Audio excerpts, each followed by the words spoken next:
ada satu cerita. Syekh Abdullah Basaudan, Syekh Abdullah Basaudan cintanya sama keluarga Nabi luar biasa, sama para habaib bukan main.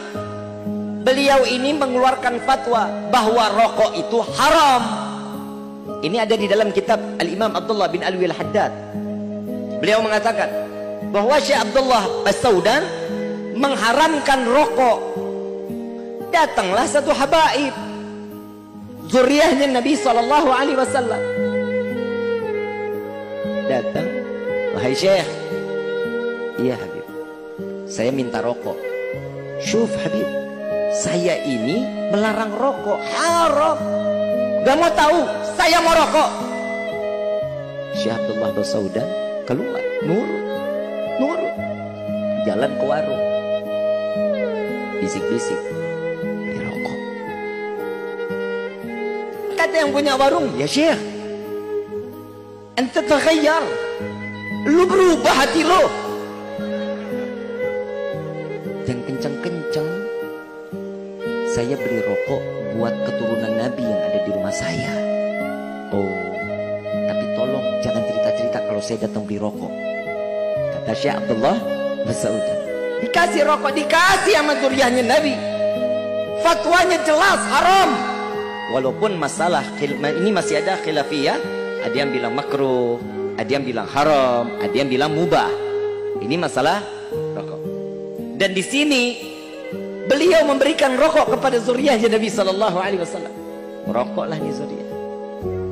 Syekh Abdullah Basaudan dengan cintanya beliau kepada zuriyahnya Nabi ngomong, Habib, mungkin Habib capek perjalanan jauh, boleh saya pijitin Habib? Syekh Abdullah Basaudan lebih tua daripada Habib tersebut. Pijitin. Ini Habib tersebut, ini hati-hati. Makanya kalau ada Habib tuh macam-macam modelnya. Jadi kalau ada Habib, kalau kalian cinta kepada zuriyahnya Nabi, cinta kepada Rasul Sallallahu Alaihi Wasallam, jika ada zuriyah Nabi yang istiqamah, ikutin. Sholatnya benar, ikutin. Kalau ada habaib yang melenceng, jangan dihina, jangan. Bapak ibu tahu rantai? Tahu rantai? Atasnya diikat, julur ke bawah. Kalau bawahnya kita goyang, atas goyang nggak? Atasnya kita goyang, bawahnya. Begitulah mata rantai zuriyahnya Nabi Muhammad SAW. Saya bukan berarti, oh Habib mah narsis, bilang aja Habib mah minta dihargai. Enggak, kalian nggak ngehargain saya nggak apa-apa, nggak apa-apa. Bukan berarti saya ini orang yang harus dihargai, enggak, bukan begitu, repot. Cium tangan segini banyak kan juga, copot tangan saya lu. Ya kan? Bukan itu. Saya cuma memberikan tahu, jangan keluar dari apa tarikah yang telah dibawa oleh leluhur Nabi Sallallahu Alaihi Wasallam. Kakek-kakek dari para habaib, para kiai, para alim ulama, hormati mereka, jaga mereka, karena mereka adalah pewaris Nabi Sallallahu Alaihi Wasallam. Nabi mengatakan, dua Al-Quran dan jaga keturunanku, kata Nabi. Ini yang Nabi mau. Jaga mereka. Syekh Abdullah Basaudan, dia bilang, Habib, saya ingin pijitin Habib karena Habib perjalanan jauh. Ini Habib sambil ngerokok bilang, saya kesini naik keledai. Yang capek bukan saya, keledai saya. Kalau mau pijitin keledai saya. Kalau ada orang yang di sini alim, soleh, mau nggak pijitin keledai? Gak bakal mau, binatang lah dipijitin. Tapi Syekh Abdullah Basaudan karena ta'ziman wa takriman kepada keluarga Nabi Sallallahu Alaihi Wasallam, dipijitin kaki keledai, dipijitin. Setelah dipijitin, malam datang Syekh Abdullah tidur, Habib tersebut tidur. Wallahi Syekh Abdullah Basaudan didatangi di dalam mimpinya Rasul Sallallahu Alaihi Wasallam. Beliau mengatakan, wahai Abdullah Basaudan, aku berterima kasih atas apa yang telah kau lakukan kepada keturunanku, kepada darah dagingku. Jika dia tidak dapat berterima kasih, maka di hari ini aku yang berterima kasih kepadamu. Beliau bangun, Habib bangun, dia cerita, Syekh Abdullah Basaudan cerita begini sama si Habib. Begitu Habibnya bangun bilang sedengar cerita tersebut, beliau mengatakan, wahai Syekh Abdullah, hari ini, mulai hari ini aku bertaubat kepada Allah. Aku ingin belajar agama kepadamu. Selama 2 tahun Habib ini keluar dari ajaran Syekh Abdullah Ba'asyaudan menjadi wali besar, wali min auliyaillah. Bukti cium tangan ulama sampai bulak-balik, Masya Allah, luar biasa. Cinta banget sama ulama. Cium tangan orang tua nggak ada sama sekali. Percuma, nggak bakal berkah. Keberkahan ulama ada, kiai ada, tapi orang tua jauh lebih berkah daripada ulama-ulama. Kenapa sih ada orang yang ahli maksiat? Mereka yang minum, mereka yang zina, dia yang berjudi. Apa masalahnya? Bukan karena jauh dari Allah, bukan, kalau itu mah sudah pasti. Yang pasti karena di dalam hatinya tidak terdapat nama Nabi Muhammad SAW. Tapi kalau di dalam hatinya terdapat nama Nabi, selamat itu orang gak akan pernah bermaksiat. Contoh kecil, jangankan Nabi di dalam hati, bapak, ibu, kita bukan orang yang sempurna, betul? Betul? Bapak keluar mulai besok wajib pakai kopiah, pakai peci, wajibin. Bakal nggak nongkrong di tempat judi? Bakal nggak? Ibu pakai jilbab, tete neng yang pakai yang muda-muda pakai jilbab, nongkrong tempat pelacuran. Mungkin apa enggak? Karena yang kita pakai ngejaga ini, ngebentengin kita untuk masuk ke dalam hal-hal kemaksiatan.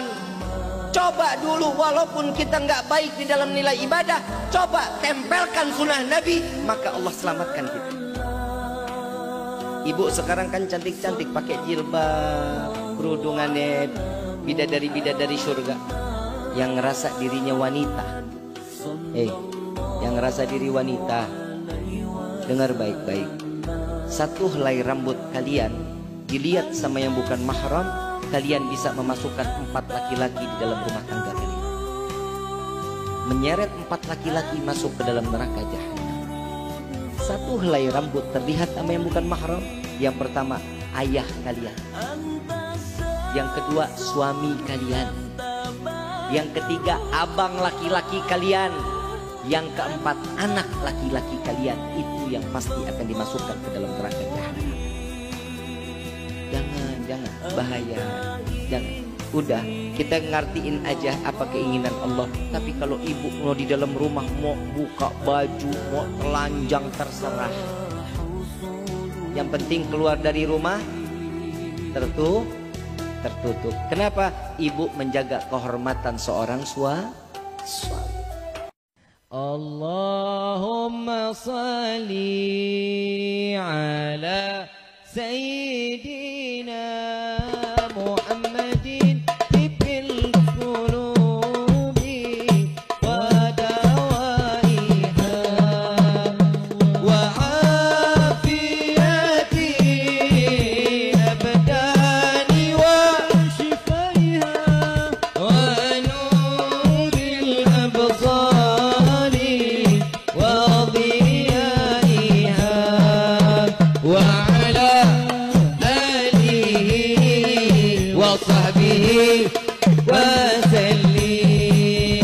Ibu bapak yang dirahmati oleh Allah, jangankan urusan ranjang, ibu bawa air minum, ibu minum sendirian di depan suami. Kalau suami nggak ridho dalam hatinya, haram minumannya. Jadi gimana? Tawarin dulu suaminya.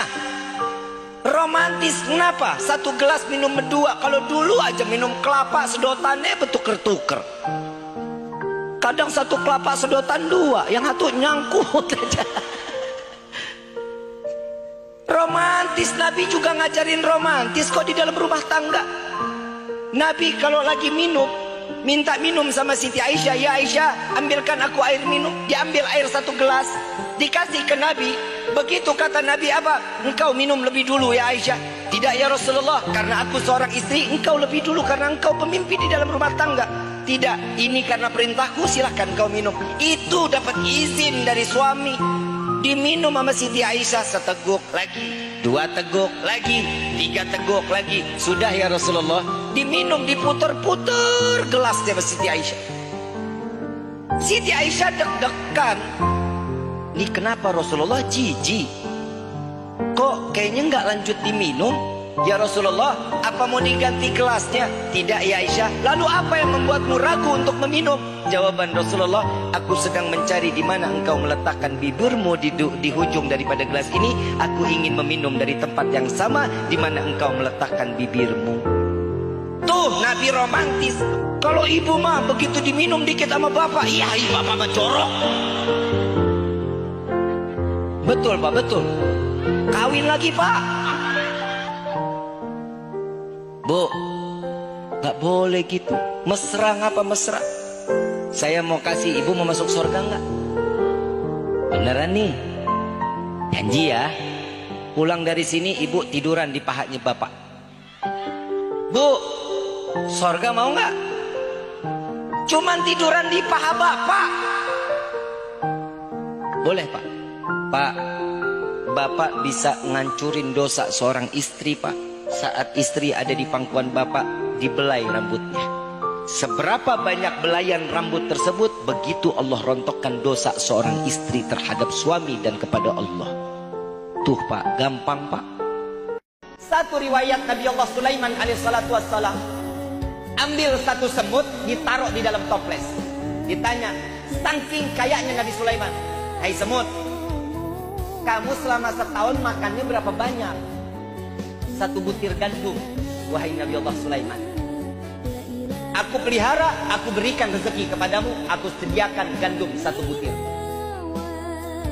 Ini semut ditaruh di toples, gandum dikasih satu butir, sampai 1 tahun gandumnya nggak habis. Disisain setengah sama semut. Nabi Sulaiman tanya, wahai semut, ini katanya 1 butir gandum setahun, tapi ini udah setahun kok masih ada setengah. Apa jawaban semut? Wahai Nabi Allah Sulaiman, jika dahulu aku tidak berharap rezeki ada di yang kau berikan kepadaku, Allah yang memberikan rezeki kepadaku, maka dari itu aku makan dengan sepuasnya, karena esok pasti akan Allah berikan kembali kepadaku. Tapi saat ini karena rezekiku ada di tanganmu, engkau adalah manusia, tempatnya lupa dan lalai, maka dari itu aku sediakan setengah sebelum engkau lupa kepadaku untuk memberi makan kepadaku. Semut Nabi Sulaiman segitu kayanya, semut masih ngancurin kesombongan Nabi Allah Sulaiman. Udah sampai cukup situ belum? Nabi Sulaiman izin kepada Allah, ya Allah, izinkan aku untuk memberikan makhlukmu makanan yang ada di darat dan di lautan. Dalam kitab Duratun Nasihin dijelaskan, Nabi Allah Sulaiman membuat makanan itu selama 40 hari 40 malam. Bikin makanannya 40 hari 40. Kebayang nggak tuh banyaknya kayak apa itu makanan? Sampai 40 hari makanan itu dibentangkan di pesisir pantai. Dari mulai awal bulan sampai akhir bulan, 1 bulan. Nata makanannya 1 bulan, masaknya 40 hari. Ibu ada yang sanggup nggak? Ditanya oleh Allah, nah wahai Sulaiman, yang mana dulu yang mau dikasih makan? Apa jawaban Nabi Sulaiman? Yang ada di laut dulu. Wahai Rabbi, baik. Diperintahkan 1 ekor ikan paus besar, mengatakan, wahai ikan, naik ke daratan. Tuh Nabi Sulaiman mau ngasih makan. Baik ya Rabb. Ikan ini keluar. Wahai Nabi Allah Sulaiman, inikah makanan yang kau siapkan? Iya, silahkan makan, kata Nabi Sulaiman. Dimakan 1 kali lahap. Dibikin 40 hari, panjangnya 1 bulan, dimakan 1 kali lahap, sampai ikan tersebut mengatakan, wahai Nabi Allah Sulaiman, masih ada lagi nggak makanannya? Saya kurang. Nabi Sulaiman taubatan nasuha, memohon kepada Allah, ya Allah, bahwa engkau adalah yang maha luas dalam memberikan rezeki kepada setiap makhluk. Allah mengundang Nabi, Nabi tahu diri bahwa dia ini tamu. Saat dia masuk, dibuka sandalnya, di stop juga sama Allah. Ya Muhammad, jangan kau buka sandalmu, injak-injak langitku ini, karena langit ini minta diinjak-injak oleh sandalmu. Sallu ala Nabi Muhammad. Begitu masuk Nabi SAW, malaikat Jibril geleng-geleng. Cemburu malaikat Jibril. Malaikat Jibril yang dititipkan firman yang disampaikan kepada Nabi. Tapi Nabi lenggang masuk berjumpa dengan Allah, hijab demi hijab diangkat oleh Allah. Kata Nabi Muhammad, Jibril, jika engkau hancur, jika engkau tidak dapat berjumpa dengan Allah, bagaimana denganku? Bukankah engkau diciptakan dari cahaya? Apa jawaban daripada malaikat Jibril? Ya Rasulullah, sesungguhnya aku betul diciptakan dengan cahaya, namun bukan cahayanya Allah Subhanahu wa ta'ala. Bagaimana denganku wahai Jibril? Demi Allah, sesungguhnya engkau diciptakan dari setengah cahayanya Allah Subhanahu. Tuh lihat, kita di dalam riwayat kan ada ya, Nabi kalau jalan tengah hari, ada matahari, awan naungin. Betul ya? Ini dibikin film loh Pak. Ini ada, dibikin dipelintir sama orang Yahudi. Nabi Muhammad tiap jalan siang, matahari ketutup sama awan. Emang maksudnya apa? Nabi takut hitam? Nabi takut keringetan? Enggak. Justru sesungguhnya apa kata Sayyidina Abu Bakar, ya Rasulullah, apa yang membuat awan ini selalu mengikutimu? Jawaban Nabi, wallahi, demi Allah, yang nyawaku ada di dalam genggamannya. Jika awan ini tersingkir, aku berhadapan langsung dengan matahari, maka matahari akan hancur, tidak tahan menerima cahayaku, kata